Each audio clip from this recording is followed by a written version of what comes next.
meus alunos, tudo bem? Na aula anterior, nós estudamos um pouco sobre as formas de migração. E hoje nós vamos estudar sobre deslocamentos internacionais. Nós sabemos que os cidadãos de um país em geral têm liberdade para se deslocar dentro do próprio território, podendo residir em outro estado ou município. No caso de uma viagem internacional, o processo é diferente. Veja essa história de Michele. Oi, meu nome é Michele. No começo deste ano, eu e meus pais passamos as férias nos Estados Unidos. Fomos visitar a tia Regina, que estava estudando lá. No começo, eu pensei que era só comprar as passagens de avião e embarcar. Mas meus pais me explicaram que é preciso conhecer as leis do Brasil e dos Estados Unidos com relação à entrada e saída de pessoas. O primeiro passo foi agendar um horário no escritório da Polícia Federal Brasileira para emitir um passaporte, que é um documento que nos identifica como cidadãos brasileiros e possibilita a entrada em outros países. O segundo passo foi marcar uma entrevista no consulado dos Estados Unidos para solicitar o visto. O que é consulado?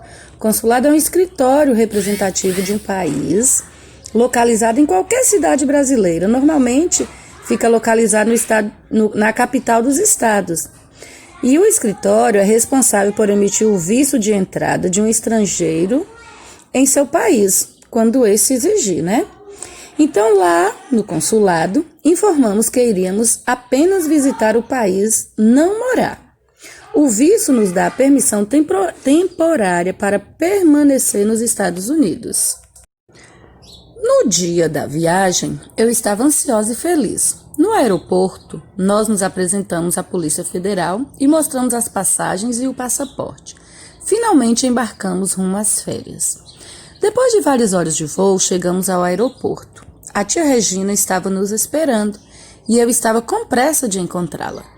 Antes, porém, tivemos que passar no setor de imigração dos Estados Unidos e dar algumas informações como nosso endereço de destino, o objetivo da nossa viagem, além de carimbar o passaporte. O último passo foi retirar as malas na esteira e ir ao encontro da tia Regina. Que felicidade! Quando a viagem de um país para o outro ocorre por rodovias ou portos fluviais ou marítimos, é necessário o registro nas aduanas, que são o escritório da Polícia Federal estabelecidos nas cidades fronteiriças.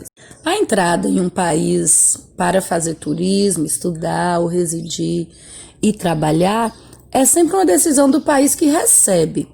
Qualquer país tem o direito de permitir ou recusar o acesso de um cidadão estrangeiro, conforme seus critérios de seleção, tanto para turismo quanto para fixar residência. Estudiosos, pesquisadores e profissionais estrangeiros com alta qualificação são sempre bem-vindos, pois contribuirão com seu trabalho para o desenvolvimento do país de destino.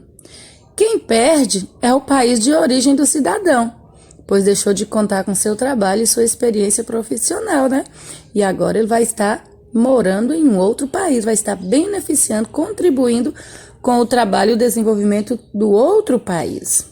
Só que aí você precisa adaptar-se ao novo país. O idioma oficial no Brasil é o português.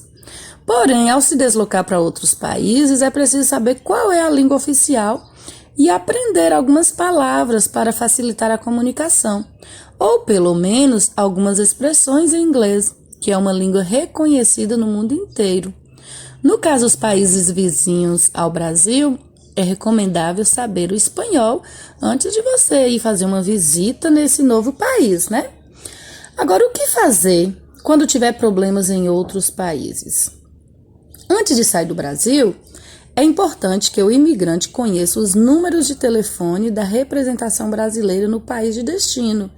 E caso enfrente alguma situação de risco como estrangeiro, recorra ao escritório consular, ou seja, né, ao consulado, que poderá auxiliá-lo nas seguintes situações. Olha só, desrespeito aos direitos humanos. Então, se você for desrespeitado no outro país, você recorre ao consulado.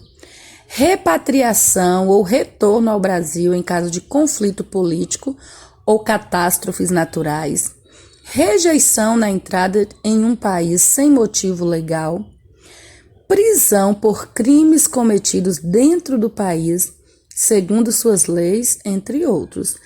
Então, você precisa recorrer ao escritório consular para poder, te auxiliar o que você deve fazer quando estiver nessa situação, Quem aí está planejando ir para um outro país, nossa, era meu sonho. Hoje até que eu parei com esse sonho.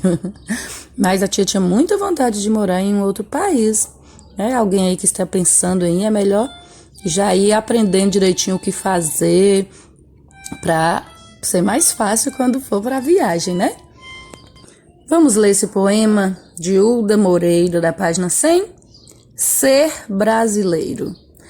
Brasileiro rima com pedreiro, bombeiro, vidraceiro e jardineiro. Ser esses são nomes de profissões e o Brasil é o meu país. Por que então sou brasileiro? Por que não sou brasiliense? Tal qual os paranaenses, cearenses, amazonenses, ou talvez um brasiliano, como são os bolivianos, peruanos, colombianos e baianos. Enfim, sou brasileiro. Posso ser capixaba, carioca ou gaúcho, paraense ou potiguar, paulista, sergipano, maranhense ou acreano. Sou brasileiro, de fato, sem precisar explicar. E que orgulho de ser brasileiro! Eu me orgulho, eu tenho o maior prazer de dizer que eu sou brasileira, que eu sou cândido-salense. Isso é um orgulho que eu tenho, por mais dificuldade, por pior que seja, mas eu não tenho vergonha de dizer que eu sou brasileira, que eu sou cândido-salense. Então, galerinha, agora você vai colocar em prática, respondendo às atividades das páginas 97, 98, 99 e 100. Beijos, beijos e fique com o Papai do Céu, que ele te proteja e te abençoe. Tchau, meus queridos.